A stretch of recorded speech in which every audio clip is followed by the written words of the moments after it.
What's going on, everyone? Nacho here, back with another video. Hope you guys are having a good day today. Today I have a special guest, Rizu. Today we wanted to make a really cool video on what it's like to live in Japan. I guess I'll start by saying overall, Japan is really nice. I think it's really clean compared to the US, and all this is kind of just comparing to the US. But the streets are clean. Like, you would find no trash anywhere. Like, everyone just respects their surroundings and everything, and people are super nice. If you need some help and you ask them, they'll help you, and they'll go beyond to make sure to help you. I mean, overall for me though, I feel like for me it's really safe to live here, especially me living here as a female by myself. The crime rate here is like nothing, right? Yeah, it's pretty low. So it's pretty safe, I think, and the trains are fine too. Well, just where I live though. I know in the bigger cities they have trains for women only, but... Oh yeah. Another thing is that everything is like super convenient. Like grabbing a bite to eat or just transportation, everything's like right there. You just need to walk a little bit, but I mean, that's not gonna hurt you, so. Like, I had a car in the US, but even having a car, I felt more limited. But here, I feel like I can go anywhere. And I do, because like transportation is so easy to just take a bus, take a train, wherever. And it's not that expensive, and plus you're not the one driving. I think that's really cool about Japan, that there's all these different means of transportation. Like, you don't have to own a car, and everything is still as convenient. Alright, so now I want to talk about food. This is like my favorite topic. I love food. But I think for me, it's really easy to find food and get what you want to eat without knowing any Japanese. It's really convenient here to do that without having to talk to anybody. That's because vending machine restaurants... Oh yeah, there's vending machines, yeah. Or like the sushi restaurants are all on the computer. You really don't have to interact with another human. And you can go eat by yourself and stuff, which is stuff that I do sometimes here. Yeah, and that's what people do. I've noticed that they like to be solo riders and stuff. I think like the differences that I've seen between here and the US that I didn't like was that you get no free refills, and that like drives me insane. And like, if I'm gonna pay $2 for a drink, I at least want like unlimited refills, right? Yeah, I mean, even in McDonald's you don't get refills. If you want another drink, you have to buy another drink. You gotta buy another drink, yeah. Now, that's probably like one of the things I'm just being nitpicky, but everything here is eaten with chopsticks, obviously. There is non-Japanese food that they do offer normal fork and spoon. Something else that is different is everywhere you go, you're either gonna have water for free or green tea for free. So for me, I think it is convenient to eat at a normal like fast food restaurants or ticket restaurants, but at a sit-down restaurant, I mean, we've had some complications before to where it was kind of hard for us to order, because we usually just point and say like one or two, but then they start asking us more stuff, and my Japanese is not that sharp, so you know, we rely on what you know, and then sometimes even that's not enough. So usually it's okay. You eat. Yeah, it's not like you leave without eating. Like, you eat, and it's just a little difficult. Yeah, but most people are pretty nice about it. Yeah, no one's like... we don't know Japanese. Yeah, so yeah, I mean, I think that's a positive thing too, because people here are more tolerable against like foreigners that don't know Japanese. Still on the line of food, let's talk about groceries. So from being here so far, this is what I've noticed. So the buggies, they're like super small. And usually all the buggies I know of in the US are like the size of maybe your trunk of your car. And you fill that thing up and then you check out. But here they're really small, so... They're the size to put a basket in. Yeah, and like you explained it to me before, is that it's expected for you to shop frequently for your groceries, right? Yeah.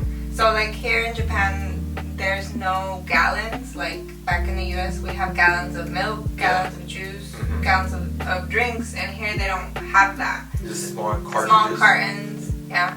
Another thing too is that food expires faster. Well, that's how I feel like. Food expires faster here. Like if we go to the grocery store right now and buy bread, that bread is gonna expire in like 3 days. Yeah, I've noticed that too. Like sandwich bread. Yeah, and also like some of the fruit kind of expires really quick, but that's just because I read online that they don't add like a lot of preservatives, so it's more natural and like less harmful, so it's gonna rot faster, I guess. Yeah. So we do have to grocery shop more often here. Yeah. But I mean, it's not so bad. Like I live 5 minutes away from a grocery store. It's a little more expensive. Yeah. But if you need something, just go down and get it. Yeah. And then another difference is plastic bags. I've only seen this here just in supermarkets and grocery stores. Yeah, I mean they do give you plastic bags for the pharmacy, right? Yeah. And then the Daiso. Just everywhere else. Yeah, everywhere else does. Kind of just small bags, but pretty much for like big supermarket or grocery stores, they don't. And if you do want one, they'll charge you. So I just bring my own reusable totes. As far as money now, Japan is obviously still like a cash-only society.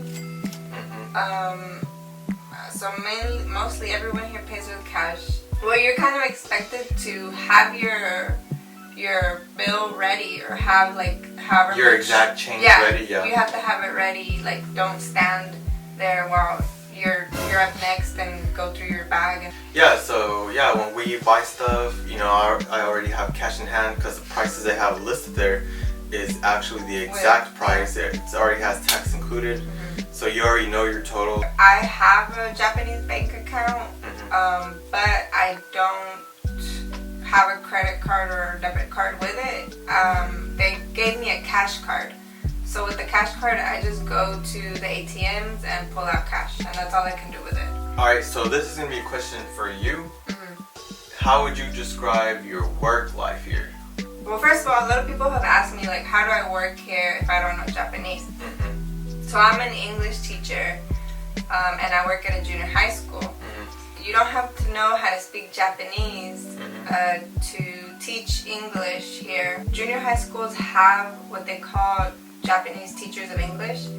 So in the classroom, it's me and another Japanese teacher that speaks English. So like he went to school to be an English teacher. So I'm pretty much working with him or her. Also, I take the bus to school, but here in Japan, there's no school bus. There's no school bus for the kids, right? Yeah. I also eat lunch with my students. There's also no cafeterias here. We eat lunch in the classrooms, so that's fun, I think. And that's cool, right? Because they like to talk to you and I guess learn more about you, right? Yeah. So let's talk about the home life here. I think I want to start with the trash. I think it's really cool how they do it out here. They like to separate the trash by material, obviously to recycle it. Here in my town, we collect like about 5 different trashes. Yeah, throughout the week, yeah. Yeah, and they all have their specific bag with the specific color, and you can't use any other bag but that bag. Yeah, you have to go buy these specific bags for the trash. And they only come pick them up at certain days of the week. Alright, so now real quickly I'm going to explain to you the bag situation when it comes to all the garbage. So this green bag, what's it for? It's for plastics. Okay, so this is where you put all your plastics, right? Yeah, just like clean plastic. Yeah. Okay. And then this one is for plastic bottles only. Okay, cool. Plastic bottles, yeah. And this one is for glass and cans. Yeah. But you can't mix them together. You have to bag them separate. Oh, wow. So one bag only for glass and one only for cans. Yeah, so that's like aluminum cans though, right? 4 different trash. Yeah. Okay. And then this last one is the main one, is household garbage. Okay, that's pretty easy enough, right? And then they give you this lovely guide for the different types of garbage, and it just goes, it gives an explanation. It is And the city gave you this book, right? Yeah, it's a lot, and how you should throw things away. It just goes on to that. But anyway, so here it's like 1, 2, 3, 5 types maybe. Oh, and also you can't just throw away furniture and things like that. You have to schedule that with the trash people if you want to throw away big things. Like you can't just toss a couch out or a mattress or something. Oh wow, that's something I didn't even know. Yeah. Here's this week's trash. So now I'm gonna take it out and show y'all, I guess, the place where you're supposed to put them so the trash people could come and collect it.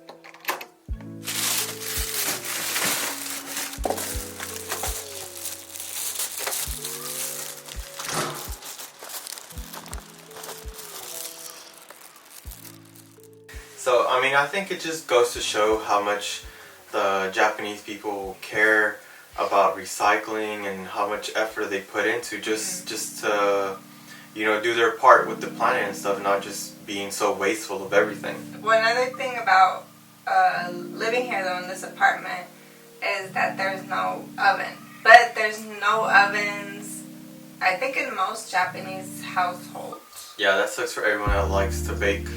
So it made me really sad. It makes me sad because I like to use my oven back in America, and even though like my kitchen doesn't have an oven, it's still like really small and really stressful just to cook out of it. Most Japanese homes, I guess, don't have a dryer. Yeah, so everyone just either dries outside or they go to their local laundromat. Some apartments, they'll have that little thing in the shower that's supposed to dry your stuff. Man, that don't do nothing, man. It doesn't work well. And then another thing though is that there's no central heating in most buildings. I guess most homes, I think, too.